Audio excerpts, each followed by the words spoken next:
ఓం నమ శివాయ్. అందరికీ good afternoon. నేను మీ వర్ధమాన్ సంతోష్ నాయుడు, భారతీయ స్వదేశీ కాంగ్రెస్ పార్టీ స్టేట్ ఇన్ఛార్జిని. మొదటగా అందరికీ హ్యాపీ న్యూ ఇయర్. ఈ సంవత్సరం అందరికీ మంచి జరగాలి, అందరూ మంచిగా ఉండాలని దేవుణ్ణి ప్రార్థిస్తూ స్టార్ట్ చేస్తున్నా.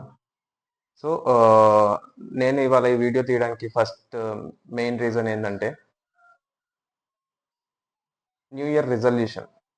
ఈ న్యూ ఇయర్‌లో నేను ఒక రిజల్యూషన్ తీసుకున్నా. ఏంది అంటే, నాతో వీలైనంత మటుకు నేను ఈ పాలిటిక్స్‌ని చేంజ్ చేయాలి. దీన్ని ఒక రూపులోకి తీసుకురావాలి అనేసి. సో, దీంట్లో నేనొక్కడినే ఏం చేయలేను అది నాకు తెలుసు. నాకు నా మిత్రులు, శ్రేయోభిలాషులు అందరి సపోర్ట్ దీంట్లో అవసరము. సో, మనము ఇప్పుడు ఆల్రెడీ చాలా పార్టీస్‌ని మనం చూస్తున్నాం మన తెలంగాణలో.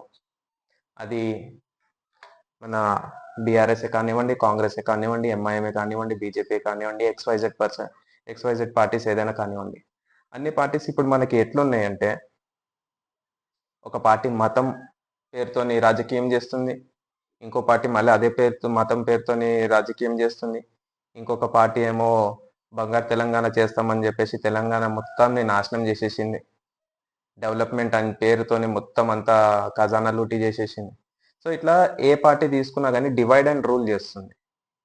సో, మనకి ఏందంటే ఒక జెన్యూనిటీ అనేది పాలిటిక్స్‌లో మిస్సింగ్ ఉంది. ఒక కామన్ పర్సన్‌కి జెన్యూన్‌గా న్యాయం జరుగుతుందా అంటే అట్లా లేదు.